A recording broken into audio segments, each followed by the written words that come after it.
Olá, seja bem-vinda, seja bem-vinda ao estudo de hoje. Hoje nós vamos iniciar o terceiro capítulo de O Livro dos Espíritos dentro do primeiro livro das Causas Primárias, no subtítulo Formação dos Mundos. Kardec começa trazendo uma reflexão muito importante sobre o universo. Ele nos diz que o universo abrange todos os mundos visíveis e invisíveis, todos os seres animados e inanimados, todos os astros que se movem no espaço e também os fluidos que enchem esse mesmo imenso universo. Ou seja, aquilo que os nossos olhos conseguem enxergar é apenas uma pequena parte da criação divina. E diante dessa imensidão, naturalmente, o homem começa a se perguntar: o universo sempre existiu? Deus criou tudo? Como os mundos foram formados? Quanto tempo levou para que a Terra se organizasse? Os mundos podem desaparecer? Existem leis que dirigem toda essa criação? Percebe que essas perguntas acompanham a humanidade há milhares de anos. Desde que os povos antigos, o homem tenta compreender a origem da vida e do universo.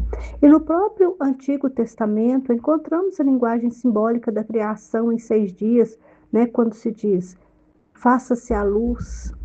Mas a nossa própria ciência, ela já compreende que a formação da Terra e dos mundos não aconteceu em 6 dias literais. Foram períodos imensos, eras sucessivas, milhões e milhões de anos de transformação da matéria. E isso é interessante porque a doutrina espírita, ela não entra em conflito com a ciência. Pelo contrário, Kardec mostra que a revelação espiritual e a ciência caminham juntas, cada uma dentro do seu campo. A ciência observa os efeitos materiais, o espiritismo busca compreender as leis inteligentes que dirigem esses efeitos. Então, ao longo desses subtítulos, os espíritos deixam claro que Deus é a inteligência suprema e a causa primária de todas as coisas. Nada existe fora das leis divinas. Mas eles também mostram uma coisa muito importante: ainda não temos condições de compreender completamente o mecanismo da criação dos mundos. E aqui existe uma lição de humildade intelectual. O homem, muitas vezes, ele quer respostas absolutas para tudo, mas os próprios espíritos superiores mostram que há conhecimentos que ainda ultrapassam a nossa capacidade moral e intelectual. E não é porque Deus esconde a verdade de nós, é porque ainda somos crianças diante da imensidão do universo. Então, Kardec pergunta, por exemplo, se podemos conhecer o modo de formação dos mundos. E a resposta é muito prudente. Os espíritos mostram que o homem compreenderá isso à medida que evoluir, ou seja, conhecimento também é questão de maturidade espiritual. Outro ponto importante é compreender que a matéria, ela não é eterna na forma como conhecemos. Os mundos nascem, se transformam e também desaparecem. Tudo no universo está submetido à lei de progresso e renovação. Assim como os seres vivos passam por transformação, os planetas também passam.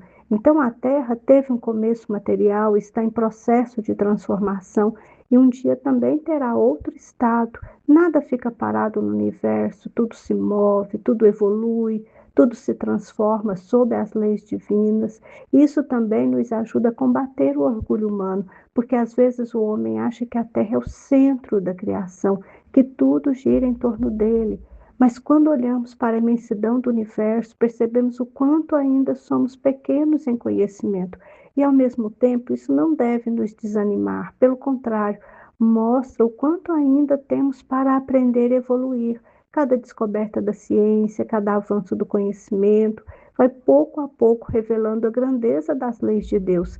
O estudo da formação dos mundos não é apenas um estudo sobre planetas ou estrelas, é um convite para refletirmos sobre a perfeição da criação divina, sobre a sabedoria das leis universais e também sobre a nossa pequenez diante da obra do Criador.